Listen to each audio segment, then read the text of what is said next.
नमस्कार, स्वागत है आप सभी का। आपके साथ मैं हूं पुनीत और खबरों की शुरुआत करते हैं। और सबसे पहले बड़ी खबर आपको बता दें, गुना से बड़ी खबर। एक बार फिर से यहां पर हादसा पेश आया है और सड़क हादसे में 3 मजदूर मौत की नींद सो गए। महाराष्ट्र से उत्तर प्रदेश की तरफ ये मजदूर जा रहे थे। 10 से ज्यादा मजदूर गंभीर रूप से घायल हुए हैं। पिकअप वाहन और ट्रक में टक्कर हो गई। मृतक मजदूरों की शिनाख्त तक नहीं हो पाई है। घटनास्थल पर पुलिस पहुंची है, रेस्क्यू किया गया। नेशनल हाईवे 46 बाईपास पर 3 वाहन टकरा गए। कैंट थाना क्षेत्र का यह पूरा मामला है और 36 घंटे में NH 46 पर यह चौथा हादसा है।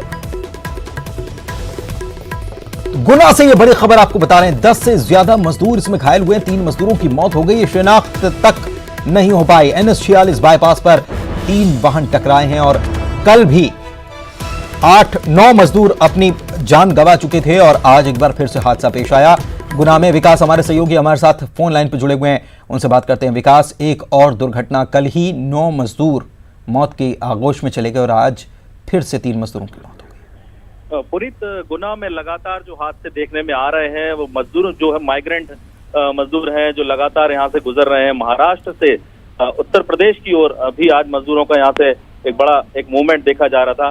उसी को लेकर आज यहाँ पर एक बड़ा हादसा हुआ जिसमें 3 मजदूरों ने अपनी जान गंवा दी।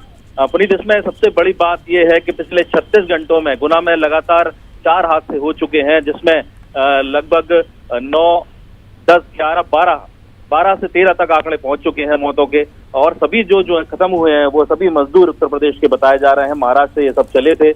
आज इसमें जो एक कैंट थाना क्षेत्र के बाईपास में जो हादसा देखा गया उसमें 2 ट्रक आपस में जब भिड़ंत हुई उसके बाद जो पिकअप वाहन जिसमें मजदूर भरे हुए थे वो पीछे से आ रही थी, तो उसका सीधे तौर पर जो भिड़ंत हुई उसमें जो सवार थे मजदूर वो मजदूर खत्म हुए हैं। 3 मजदूरों को यहाँ पर अभी फिलहाल अस्पताल में डेड घोषित कर दिया गया है। बाकी 10 से अधिक मजदूर ऐसे भी हैं जिनकी हालत बेहद गंभीर बताई जा रही है और यहाँ पर लगातार उनका इलाज जारी है। पुनीत,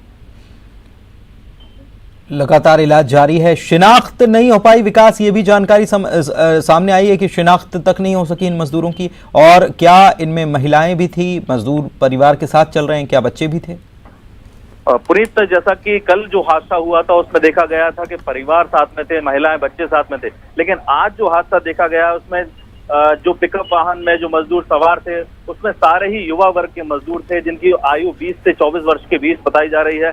जो 3 मजदूरों की मौत हुई है उन सभी की आयु 20, 22, 21 दिन के बीच में ही बताई जा रही है। तो फिलहाल ऐसा कोई मामला देखने में नहीं आया है कि किसी महिला का यहाँ पर कोई कैजुअलिटी हुई हो। लेकिन जो तीनों मजदूर खत्म हुए, तीनों नए युवा लड़के थे जो महाराष्ट्र में नौकरी करके भरण पोषण करते थे, अपने परिवार का मजदूरी करते थे।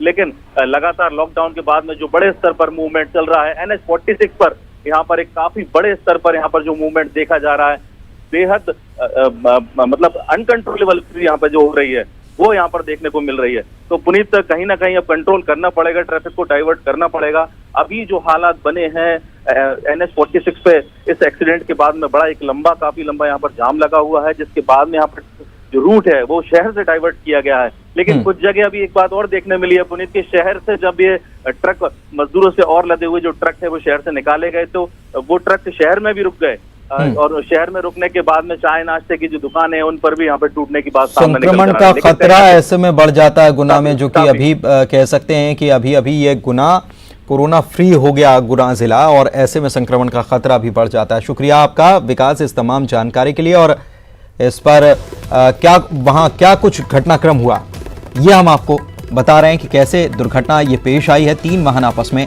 टकराए।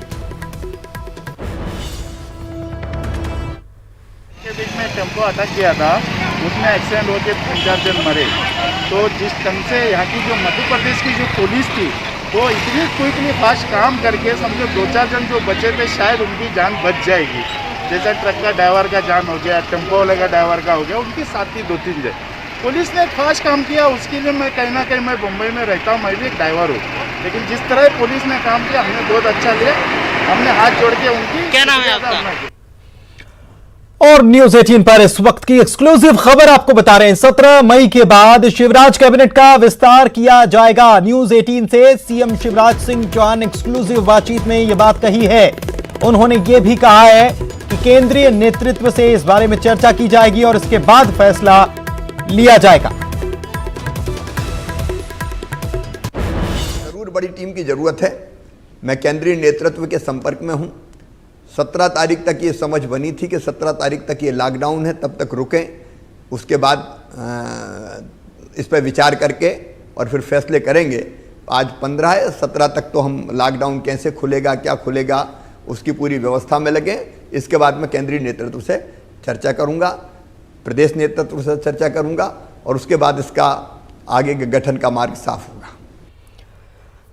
अनुराग हमारे सहयोगी हमारे साथ इस वक्त लाइव जुड़ चुके हैं इसी खबर पर। अनुराग, कोरोना काल चल रहा है और ऐसे में बहुत ज्यादा जरूरत है कि सरकार में मंत्री बने ताकि वो अपने अपने क्षेत्रों में और जिस तरीके से मंत्रालय है उस पर ध्यान दे सकें 17 तारीख के बाद कभी भी।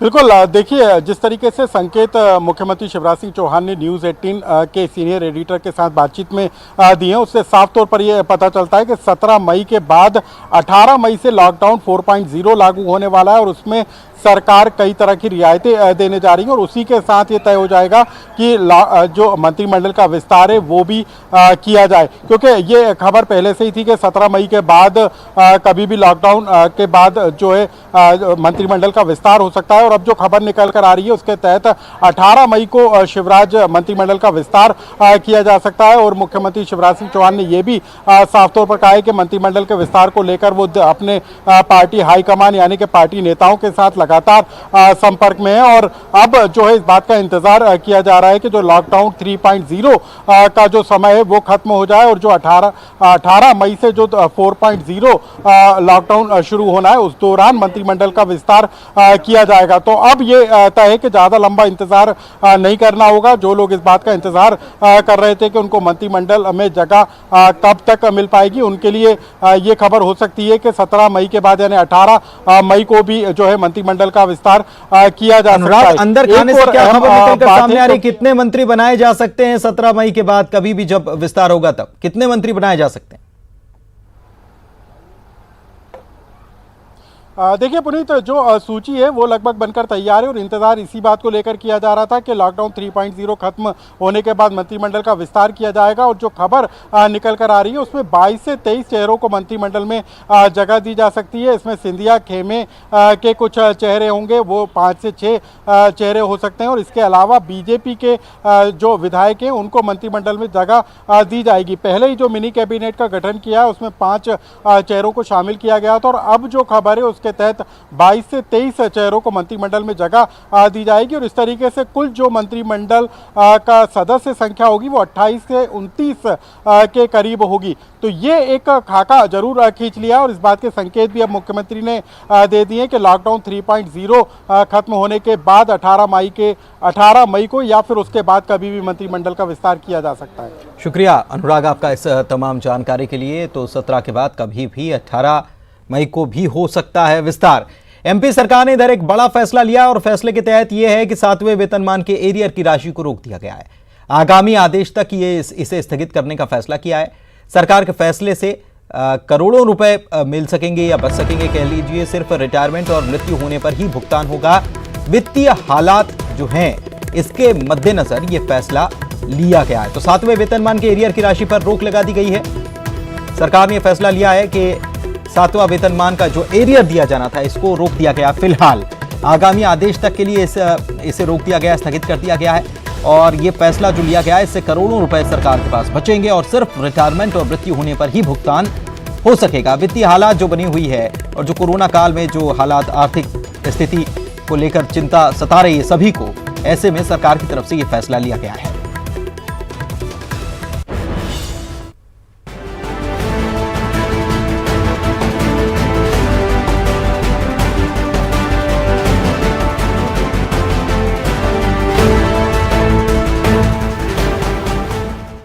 और कोरोना से जुड़ी इस वक्त की बड़ी खबर आपको बता दें, मध्य प्रदेश में आज 131 नए कोरोना पॉजिटिव मरीज सामने आए हैं। प्रदेश भर में अब इनकी संख्या 4649 हो चुकी है। कोरोना पॉजिटिव मरीजों की संख्या बता रहे हैं हम आपको 4649 और अब तक 2355 मरीज रिकवर हो चुके हैं, घर जा चुके हैं, छुट्टी मिल चुकी है। अस्पताल से 240 लोगों ने कोरोना के चलते अपनी जान गंवा दी है। इंदौर की बात करें तो हॉटस्पॉट सबसे बड़ा इंदौर, और यहां 2299 पॉजिटिव केस अब तक सामने आ गए हैं और इनमें से 1103 मरीज रिकवर होकर घर जा चुके हैं।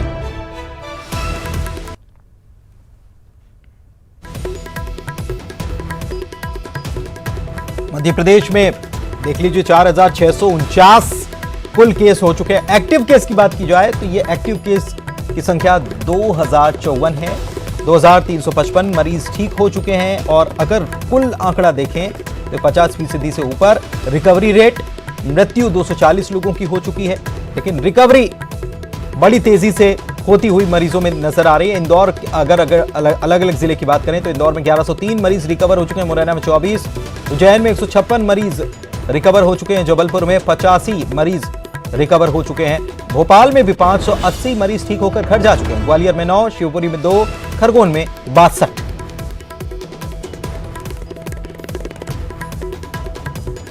अनुराग श्रीवास्तव भोपाल से हमारे सहयोगी और पवन पटेल जबलपुर से हमारे सहयोगी हमारे साथ लाइव जुड़े हुए हैं, उनसे बात करते हैं। अनुराग, लगातार मामले सामने आ रहे हैं और एक बार फिर से आज 131 नए मामले जो हैं वो सामने आ रहे हैं। लॉकडाउन 3 खत्म होने को है, 4 शुरू होगा, लेकिन इस बीच इन मामलों का लगातार सामने आना, बढ़ना, भोपाल में, इंदौर में, क्या सरकार फैसला ले सकती है? क्योंकि आर्थिक स्थिति भी देखनी है, लॉकडाउन भी खोलना है और मामलों को भी संभालना है, उसको भी रोकना है।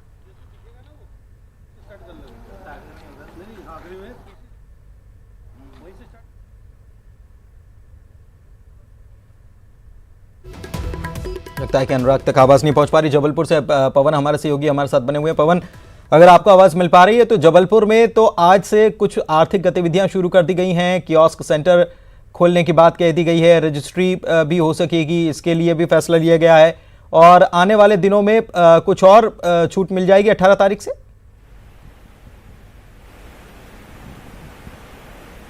जी बिल्कुल पुनीत, आपको एक पहले मैं कोरोना के अपडेट दे दूं कि जबलपुर में आज 6 मरीज और डिस्चार्ज हुए हैं, जिसके बाद में कुल स्वस्थ मरीजों की संख्या 85 हो गई है, यानी 85 हो गई है। वहीं एक्टिव केस जो अभी भी अस्पताल में इलाज करवा रहे हैं वो मात्र 75 मरीज बचे हैं, यानी जो स्वस्थ हुए हैं उनकी संख्या ज्यादा है और जो अभी इलाज करवा रहे हैं उनकी संख्या कम है। इसके साथ दूसरी बात यह है, बड़ी अच्छी खुशखबरी है शहर वालों के लिए, आज से रजिस्ट्रियां शुरू हो गई हैं, बैंकिंग से जुड़े और राजस्व से जुड़े तमाम कियोस्क सेंटर चालू कर दिए गए हैं और 2 दिन बाद जब 17 मई के बाद में लॉकडाउन 4 शुरू होगा, उसके बाद राहत की कुछ और चीजें भी शुरुआत होगी। संभवतः कि जो और भी ऑफिस हैं, प्राइवेट संस्थाएं हैं, वहां से चालू होगा ताकि आर्थिक गतिविधियां तेज हो सकें, लोगों के पास कैश आ सके, कैश ट्रांजैक्शन शुरू हो सके।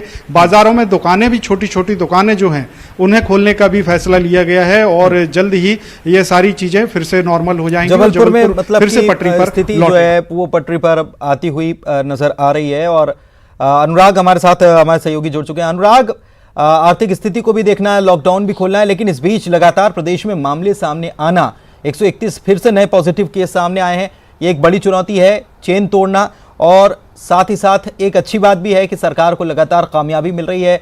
4600 केस सामने आ चुके हैं, 4649, लेकिन इनमें से अच्छी बात यह है कि 2300 से ज्यादा मरीज रिकवर भी हो गए। बिल्कुल, देखिए एक तरफ जहां पर संख्या तेजी के साथ बढ़ रही है तो वहीं दूसरी तरफ रिकवरी का जो आंकड़ा है वो भी अच्छा कहा जा सकता है, क्योंकि जो आंकड़े निकल कर आ रहे हैं उसमें हर दिन बड़ी संख्या में जो कोरोना के संक्रमित मरीज हैं वो स्वस्थ हो रहे हैं। और इन्हीं तमाम बातों को ध्यान में रखते हुए राज्य सरकार ने इस बात को तय किया है कि 18 मई के बाद किन किन इलाकों में किस तरीके से छूट दी जाएगी, इसका एक रोडमैप तैयार कर लिया गया और कल ये केंद्र सरकार को भेजा जाएगा। और उसके बाद केंद्र की गाइडलाइन जारी होने के बाद मध्य प्रदेश में 18 मई के बाद किस तरीके के हालात होंगे, इसको लेकर नई गाइडलाइन जारी की जाएगी। जो सरकार ने संकेत दिए हैं उसके तहत आर्थिक गतिविधियों को तो चालू किया जाएगा, उसके अलावा जो सामान्य गतिविधियां हैं उनको भी शुरू करने का फैसला सरकार करने जा रही है। हालांकि जो रेड जोन वाले जिले हैं, चाहे भोपाल, इंदौर, उज्जैन हो, वहां पर साफ तौर पर कहा गया है कि लॉकडाउन को बढ़ाया जाना चाहिए, क्योंकि यहाँ पर कोरोना संक्रमितों की संख्या लगातार बढ़ रही है। लेकिन सरकार इस बात पर विचार कर रही है कि जो कंटेनमेंट इलाके हैं, जो हॉटस्पॉट इलाके हैं, उसके बाहर किस तरीके से रियायत दी जाए, इसको लेकर जो है रोडमैप तैयार किया गया है, जो अब केंद्र सरकार को भेजा जाएगा। शुक्रिया अनुराग आपका, और पवन आपका भी बहुत बहुत शुक्रिया इस जानकारी के लिए। और कोरोना हॉटस्पॉट वाले जोन में लोगों की शिफ्टिंग शुरू हो चुकी है। प्रशासन की मदद से लोगों को शहर की दूसरी जगहों पर शिफ्ट किया जा रहा है। आपकी टीवी स्क्रीन पर 2 जगहों की तस्वीर हम दिखा रहे हैं। पहली तस्वीर राजधानी भोपाल की, जहां पर हॉटस्पॉट जोन बना हुआ है जहांगीराबाद, और यहां से लोगों को हटाने की कवायद शुरू कर दी गई है। जरूरत का सामान लेकर रहवासी अपने साथ जा रहे हैं। प्रशासन ने इलाके में शिफ्टिंग के लिए बसों का इंतजाम किया, तो वहीं जबलपुर में भी भोपाल की ही तर्ज पर हॉटस्पॉट इलाकों से लोगों को शिफ्ट करने का काम शुरू हो गया। हॉटस्पॉट इलाकों में बढ़ रहे कोरोना संक्रमण को लेकर प्रशासन ने यह रणनीति तैयार की थी। इसी के तहत हनुमानताल, कोहलपुर और चांदनी चौक जैसे हॉटस्पॉट से लोगों की शिफ्टिंग की जाए।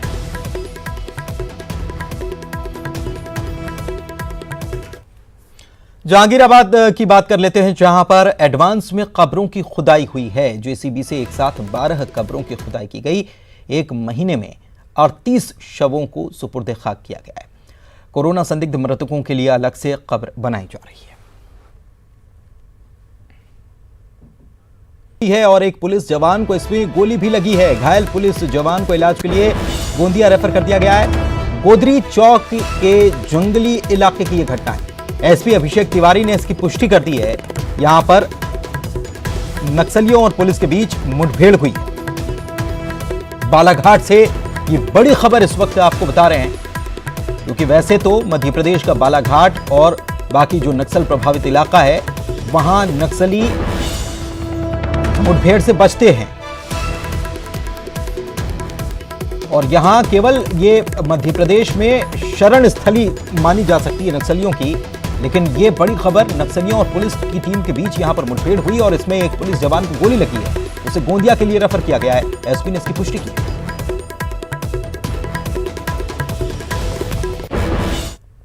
यहाँ गोदरी चौकी से और अन्य 3 चौकियों से जो प्रोग्राम निकला था सर्चिंग के लिए नक्सल क्षेत्र में, तो जंगल क्षेत्र में सर्चिंग करने के दौरान नक्सलियों के एक ग्रुप से आमना सामना हुआ और गोदरी पार्टी जो हमारा था उसके साथ एक्सचेंज ऑफ फायर हुआ। वहाँ से नक्सलियों के दलम ने गोलियां चले। ऐसा अभी हम लोग भी मौके पर गए थे और हमारी जो बाकी टीम थी वो भी लगातार वहाँ पर सर्चिंग कर रही थी। हमारे एक साथी को गोली लगने की सूचना में प्राप्त हुई थी, इस कारण से और भी हम लोगों ने 4 पार्टियाँ और जंगल क्षेत्र में डाली हैं। जो साथी है जिसको गोली लगी है वो अभी सुरक्षित है। और कोरोना संकट के बीच इन दिनों सियासत नहीं थम रही है। भोपाल की सांसद साध्वी प्रज्ञा सिंह ठाकुर का इन दिनों कोई खबर नहीं है, यह कहना है पूर्व मंत्री पीसी शर्मा का। उन्होंने बीजेपी से जवाब मांगते हुए कहा है कि आखिर अब तक प्रज्ञा सिंह ठाकुर सामने क्यों नहीं आई है। कांग्रेस ने सांसद को ढूंढने के लिए 5000 का इनाम और प्रशस्ति पत्र देने का भी ऐलान कर दिया। वहीं इस पर पलटवार करते हुए बीजेपी के विधायक रामेश्वर शर्मा ने कहा है कि प्रज्ञा सिंह ठाकुर इन दिनों अस्वस्थ हैं, उनका इलाज एम्स में चल रहा है। बावजूद वो अपने संसदीय क्षेत्र पर फोकस भी कर रही हैं और लगातार कार्यकर्ताओं और लोगों से संपर्क में भी हैं। समय सांसद जो है वो केंद्र सरकार के एक प्रतिनिधि के रूप में यहाँ थी और मैं समझता हूँ कि वो रहती है और सब चीज़ों को अपने कंट्रोल में करती। तो सरकार से ज़्यादा गरीबों को, असहाय लोगों को सहायता पहुंचा सकते थे। वो लोग जिनको बाहर जाना है उनको पासेस की आवश्यकता होती, वो पासेस में मदद कर सकती थी। जो राशन लोगों को मिल रहा है, भूखे लोगों को, वो राशन दिलाने में और सहूलियत कर सकती थी। मैं समझता हूँ कि इस समय उनका न होना ये एक दुर्भाग्यपूर्ण है। और जो लाखों मतों से जो लोगों ने उनको जिताया था साध्वी जी को, निश्चित तौर पर आज लोग सोच रहे हैं कि क्या उनसे कोई गलती तो नहीं हुई। पीसी शर्मा जी, मेहरबानी करके साध्वी प्रज्ञा ठाकुर जी के बारे में कुछ पूछने से बेहतर दिग्विजय सिंह से पूछा जाए कि साध्वी प्रज्ञा ठाकुर हिंदू आतंकवाद के नाम पर जो आपने प्रताड़ित किया है, ये आपका कर्म उचित है या अनुचित है। लेकिन वो अपनी जनता के प्रति वचनबद्ध हैं, कर्मबद्ध हैं और जनता की सेवा के लिए तत्पर हैं। जैसे ही स्वस्थ होंगी और लॉकडाउन खत्म होगा, वैसे ही वो भोपाल में नागरिकों के बीच में आकर अपने सेवाएं भी देंगी और नागरिकों के सुरक्षा और संबंधी जो भी दायित्व होंगे उसको भी वो पूरा करेंगे। और इधर कांग्रेस ने सवाल उठाया तो सांसद साध्वी प्रज्ञा ठाकुर ने ट्वीट किया, खुद को अस्वस्थ बताया, कांग्रेस की प्रताड़ना को आज भी झेलने को मजबूर हूं लिखा और कांग्रेसियों के बयान को असंवेदनशील बताया। लिखा कि कांग्रेस हमेशा महिलाओं का, सन्यासियों का, राष्ट्रभक्तों का अपमान करती है।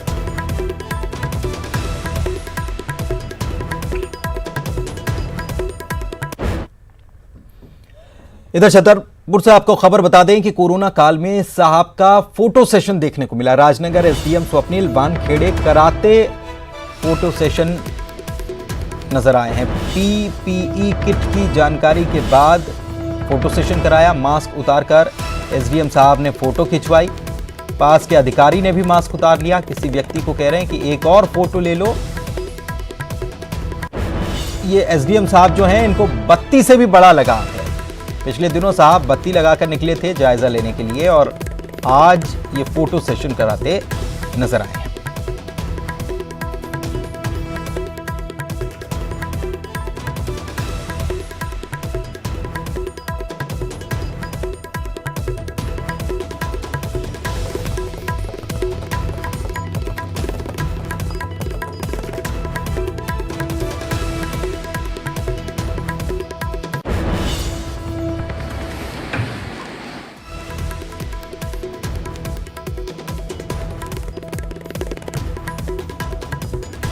तो आप ये दो तस्वीर देख पा रहे हैं। ये राजनगर के एसडीएम साहब हैं स्वप्निल वानखेड़े, जो कि जिनकी खबर हमने आपको परसों ही दिखाई थी कि कैसे इनको अपनी गाड़ी पर बत्ती लगाने का प्रेम है। इन्होंने बत्ती गाड़ी पर लगाई थी जबकि इनको अधिकार नहीं है, लेकिन इसके बावजूद ये बत्ती लगाए हुए घूम रहे थे। और इसके बाद आज एक और तस्वीर सामने आई। ये फोटो सेशन कराते नजर आ रहे हैं और फोटो सेशन में खास बात यह कि मास्क वैसे तो सभी को लगाना है, लेकिन यहां फोटो सेशन के लिए इन्होंने मास्क उतार दिया। और इसके बाद देखिए दूसरे अधिकारी जो हैं उन्होंने भी मास्क उतार कर रख लिया और फोटो यहां पर लिया जा रहा। पीपीई किट की जानकारी देने के बाद ये फोटो सेशन यहां पर होता नजर आया। ये देख लीजिए तस्वीर, मास्क उतार कर साहब ने फोटो खिंचाई। कल बत्ती का मुंह देखने को मिला था और आज फोटो सेशन का कितना चस्का है, इस तस्वीर को देखकर आप अंदाजा लगा लें।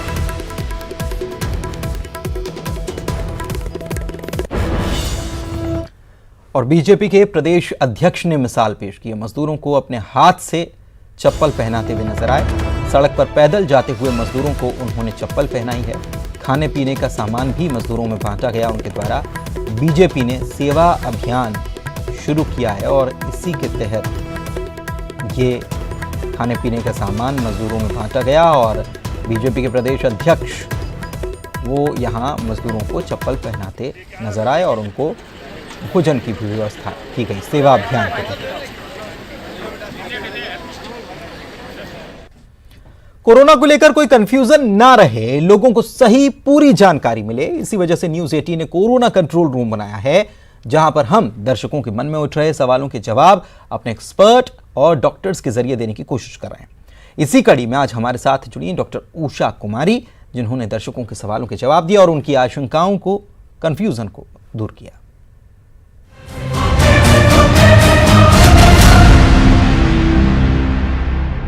मेरा नाम गीतिका है और मैं पुणे से बात कर रही हूँ।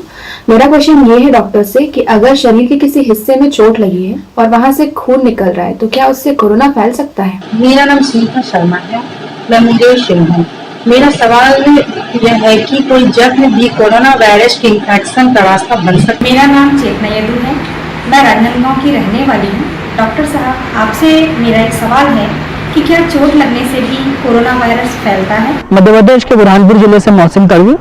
क्या चोट लगने से भी कोरोना वायरस फैलने का खतरा रहता है? चोट से कोरोना वायरस होने की पॉसिबिलिटी तब हो सकती है जैसे कि आपको चोट लगी कैसे, इस पर डिपेंड करता है। अगर आप चलते चलते गिर गए, किसी हार्ड सरफेस पर गिरे हैं और आपको उसकी वजह से वहां पर स्किन छिल गई है, वहां खून निकलने लगा है और उस हार्ड सरफेस पे अगर कोरोना वायरस पहले से ही मौजूद है तो आपकी स्किन में जो सरफेस में ब्रीच आया है, जो जगह बन गई है जहां से ब्लीडिंग हो रही है, क्योंकि ये कोई भी म्यूकोजल मेम्ब्रेन का मतलब है स्किन जो होती है हमारी वो थिक होती है, उसके थ्रू डायरेक्ट कोरोना वायरस तो एंटर नहीं कर सकता, लेकिन अगर स्किन छिल गई है तो उसमें से कोरोना वायरस बिल्कुल अंदर जा सकता है, पॉसिबिलिटी बिल्कुल है।